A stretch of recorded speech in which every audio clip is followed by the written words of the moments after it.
एक सायरन जो कि टोक्यो में युद्ध के दौरान बजाया जाता था, उसकी आवाज़ से सभी लोग उठते हैं। एक लड़का मोहितो उस सायरन की आवाज़ से भागता है और देखता है कि जिस हॉस्पिटल में उसकी मॉम एडमिट थी, उस हॉस्पिटल में आग लग चुकी होती है। वो अपनी मॉम को बचाने के लिए उस आग की ओर बढ़ता है और फिर हमें कुछ दिन बाद मोहितो को उसके फादर के साथ दिखाया जाता है। हमें एक अजीब सी शांति से पता चल जाता है कि मोहितो की मॉम अब इस दुनिया में नहीं रही। उसके फादर सोइची मोहितो को नात्सुको से मिलवाते हैं। असल में उसके फादर ने उसकी मासी, जो कि उसकी मदर की सिस्टर थी, उनसे शादी कर ली होती है और वो उसे नात्सुको के पास छोड़कर चले जाते हैं और अब वो एक विलेज में शिफ्ट हो रहे होते हैं। साथ ही नात्सुको प्रेग्नेंट थी। नात्सुको मोहितो को इस बारे में बताती है। वो मोहितो को उसके न्यू घर में ले जाती है। तब हम एक ग्रे हेरॉन को देखते हैं जो उनके घर से उड़ते हुए मोहितो के करीब से निकल जाता है। नात्सुको उसे बताती है कि इससे पहले कभी भी उनके घर के अंदर इतने करीब से कोई बर्ड नहीं गया था।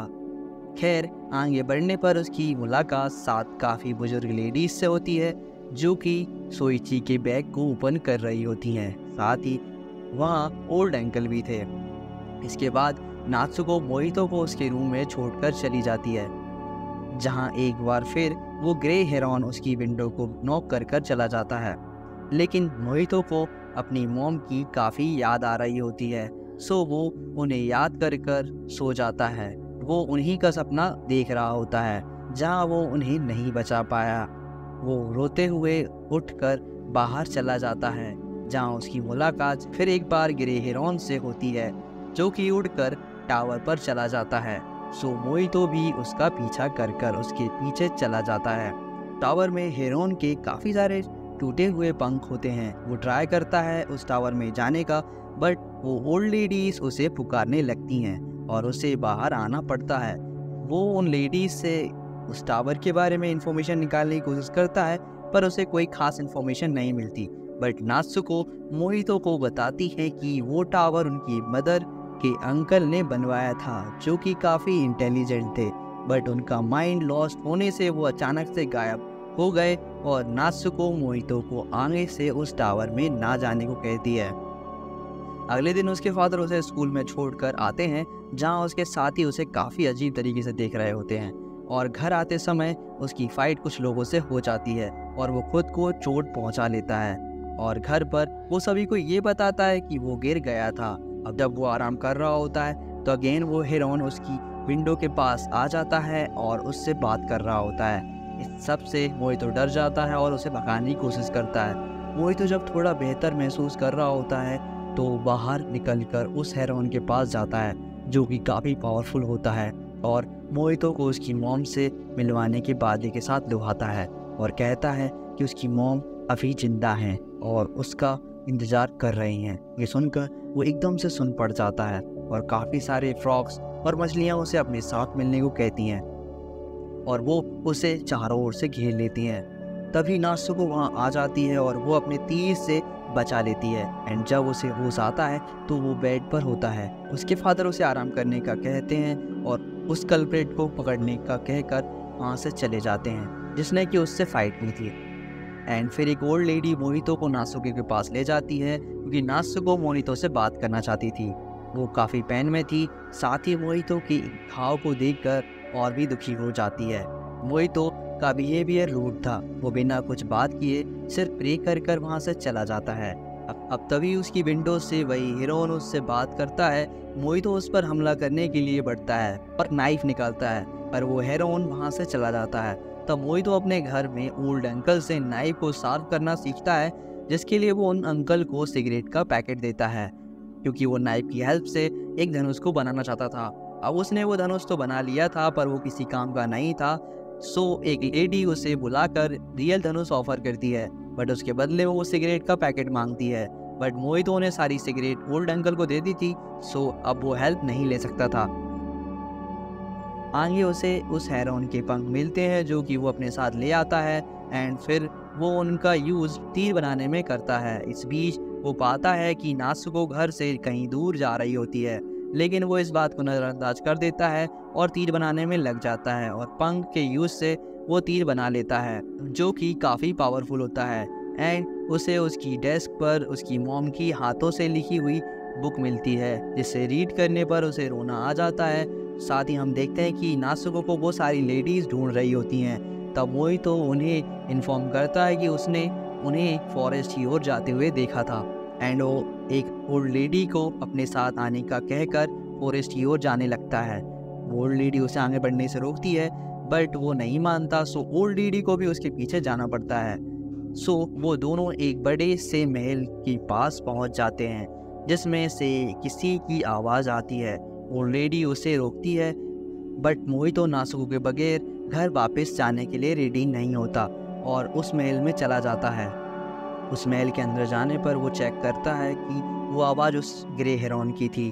वो उन्हें अपने पीछे आने का कहता है और उनके अंदर जाने के बाद मोहितो को उसके मॉम से मिलवाता है जो कि एक सोफे के ऊपर होती हैं। मोहितो अपनी मॉम से मिलने के लिए पास जाता है और जैसे ही वो अपनी मॉम को टच करता है वो मेल्ट हो जाती हैं। हेरोन की बातों को सुनकर मोहितो अपने तीर को छोड़ देता है एंड वो तीर हेरोन का पीछा नहीं छोड़ता और आखिर में उसकी चोंच में लग जाता है एंड जिससे हेरोन अब उड़ नहीं सकता था।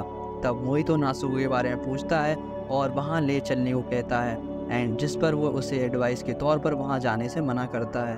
तभी अचानक से एक गिलास का रोज़ नीचे गिरता है और एक अंधेरे में छिपा हुआ आदमी हेरोन को ऑर्डर देता है कि वो मोहितो को गाइड करे और इतना कहकर वो वहाँ से चला जाता है। ये सुनकर हेरोन कहता है कि अब उसके पास कोई दूसरा रास्ता नहीं और इसके साथ ही वो तीनों ज़मीन के अंदर जाने लगते हैं। वो एक अलग ही दुनिया में पहुँच चुके होते हैं और मोहितो समुद्र के पास होता है और वो कई सारे जहाज़ों को देख रहा होता है। वो उस जगह से चारों ओर देखता है और एक गोल्डन गेट के पास जाने लगता है। साथ ही वहाँ कई सारे पेलिकन बर्ड्स भी थे जो कि उसका पीछे आ रहे होते हैं। साथ ही वो गेट पर एक लिखे मैसेज को रीड करता है जिस पे लिखा था कि अगर कोई मेरे ज्ञान को पाना चाहेगा वो मारा जाएगा एंड इसके बाद वो पेलिकन बर्ड्स उसके ऊपर हमला कर देती हैं। तब एक लेडी जिसका नाम किरिको होता है और जो कि एक नाव में होती है वो मोहितो के पास पहुंचकर उन पेलिकन बर्ड्स से उसे बचा लेती है और उन पेलिकन बर्ड्स को उस गेट से बाहर कर देती है और मोहितो को अपने साथ चलने को कहती है और वो दोनों लहरों का सामना करते हुए आगे बढ़ते हैं।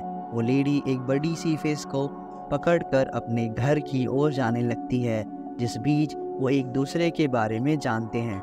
इसके अलावा वो बताती है कि ये दुनिया मरी हुई दुनिया से भी बदतर है। वो उन जहाज़ों की ओर इशारा करती है, बताती है कि वो सारे जहाज़ एक इल्यूज़न है।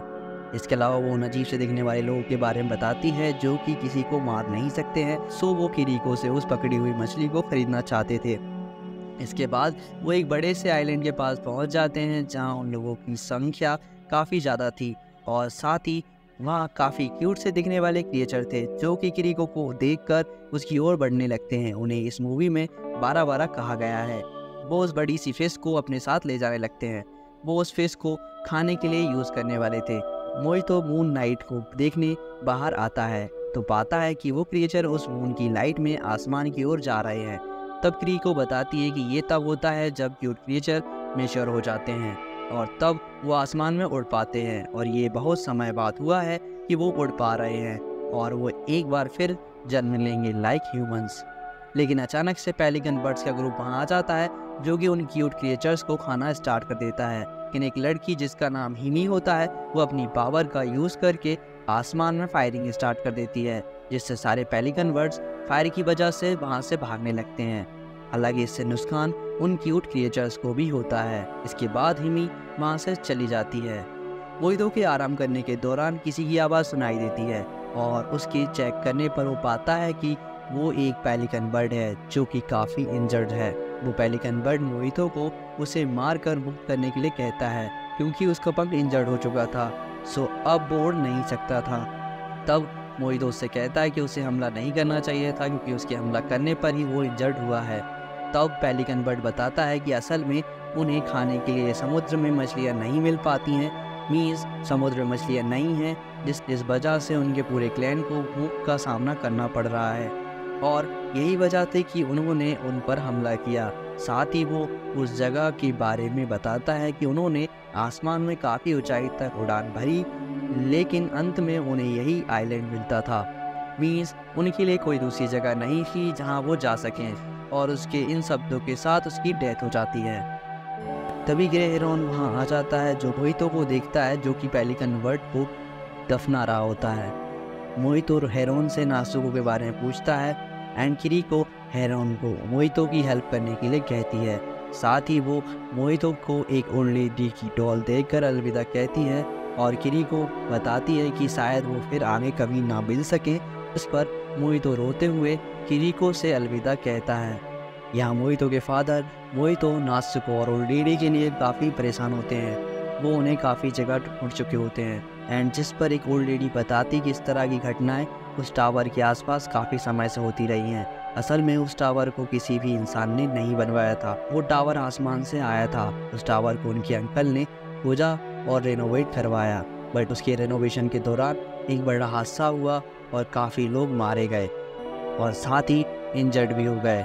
इस घटना के बाद अंकल और मोहितो की मदर हिसाको गायब हो गई, बट 1 साल बाद फिर से वो वापस आ गई थी, जहाँ उन्हें पिछला कुछ भी याद नहीं था, बट वो काफ़ी खुश थी।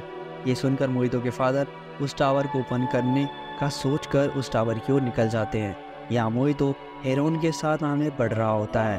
हेरोन काफ़ी थक चुका होता है क्योंकि वो ज़्यादा चल नहीं सकता था एंड उसकी चोंच में होल होने की वजह से वो उड़ भी नहीं सकता था, जिस पर मोहितो उस होल को फिल करने का ट्राई करता है और जुगाड़ से वो उस होल को फिल कर देता है। अब जैसे ही उसकी चोंच ठीक होती है, वो काफ़ी अच्छा फील कर रहा होता है और जल्दी खुश हो जाता है और वो मोहितो को वहीं छोड़कर जाने की कोशिश करता है, बट वो होल अभी भी पूरी तरह से फिल नहीं हुआ था। तब मोहितो एक बार फिर उसकी हेल्प करता है और उसका होल फिल कर देता है। इस सब को देखकर हेरोन को उसकी हेल्प करनी पड़ती है और वो उसे उस जगह पर ले जाता है जहाँ कई सारे पैराकीट बर्ड्स थे और उसकी इन्फॉर्मेशन के अनुसार नासुको वहीं थी, जहाँ हेरोन बताता है कि पैराकीट बर्ड से बच के रहना क्योंकि वो इंसानों को खाते हैं। सो हेरोन उनका ध्यान भटकाकर उन बर्ड्स को अपने पीछे लगा लेता है और मोहितो को किसी तरह एक रूम में पहुंचा देता है, जहाँ वो बर्ड उसे अपने साथ ले जाते हैं, जो कि मोहितो को खाना चाहते थे। लेकिन तभी वहाँ हिमी आ जाती है, जो कि उसे उन बर्ड से बचा लेती है। मोहितो को पता चलता है कि वो नासुको की बड़ी बहन है, पी उसे अपने साथ घर ले आती है क्योंकि हिमी को पता था कि नासुको असल में कहाँ पर है। और उन्हें घर पहुंचकर बाहर देखने पर हिमी मोहितो को उस महल के बारे में बताती है, जो कि उन्हें दूसरी दुनिया से कनेक्ट करता है। इसके अलावा जब हिमी मोहितो को खाना देती है, तब उसे उसकी मॉम के बनाए हुए खाने की याद आ जाती है और वो अपनी मॉम के बारे में हिमी को बताता है। एंड फिर हिमी मोहितो को नासुको के पास ले जाती है और उसे रास्ता दिखाती है। वो उस महल में सीक्रेट रास्ते से छुपकर अंदर जाते हैं, जहाँ कई सारे दरवाजे थे जो कि किसी न किसी दूसरी दुनिया से कनेक्ट थे। उसमें एक दरवाज़ा जो कि अर्थ से कनेक्ट था। हिमी उसे उस दरवाजे के बारे में बताती है, पर मोहितो बिना नासुको के वहाँ से नहीं जाना चाहता था। वो इस बीच कई सारे पैराकीट्स बर्ड वहाँ आने लगते हैं, सो उन्हें कुछ पल के लिए अर्थ पर जाना पड़ता है, जहाँ उसके फादर उसकी ओर बढ़ रहे होते हैं। पर अगर वो उस गेट को छोड़ते तो शायद वो फिर नासुको को नहीं ढूंढ पाते। वहीं दूसरी ओर से कई सारे पैराकीट्स बर्ड अर्थ पर आ जाते हैं और मोहितो वापस अंदर आ जाता है।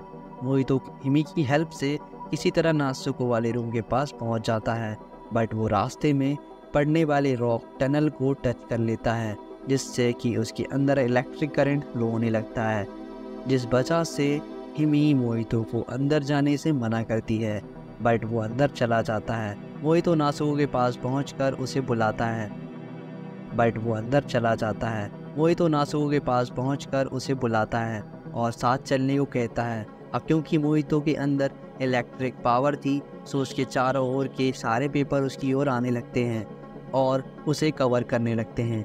नासुको उसे देखकर गुस्सा हो जाती है एंड उसे वहाँ से जाने को कहती है, पर मोहितो के नासुको को मॉम कहने पर वो शांत हो जाती है। तब हिमी अपनी पावर से वो जला देती है और नासुको को टलने को कहती है, पर तभी अचानक वहाँ आग से तीनों बेहोश हो जाते हैं एंड पैराकीट्स उन्हें पकड़ लेते हैं।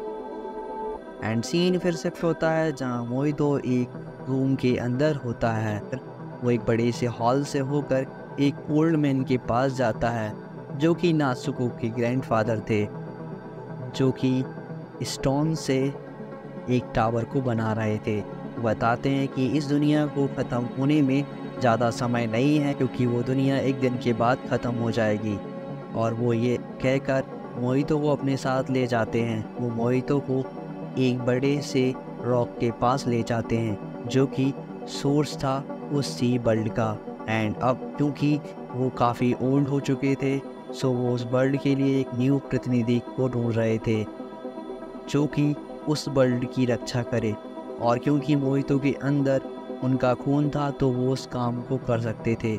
और ये डील उन्होंने उस स्टोन से की थी। मोहितो को केवल एक स्टोन को उस टावर में ऐड करना था, बट मोहितो उन स्टोन्स की ओर इशारा करते हुए कहता है कि ये पत्थर हैं और उनका यूज़ कब्र बनाने में किया जाता है, और जो सिर्फ ईंट फैला सकते हैं। ये सुनकर वो ओल्ड मैन गुस्सा हो जाता है, और फिर हम देख पाते हैं कि मोहितो को कैद किया हुआ है और उसे मारने की तैयारी की जा रही होती है।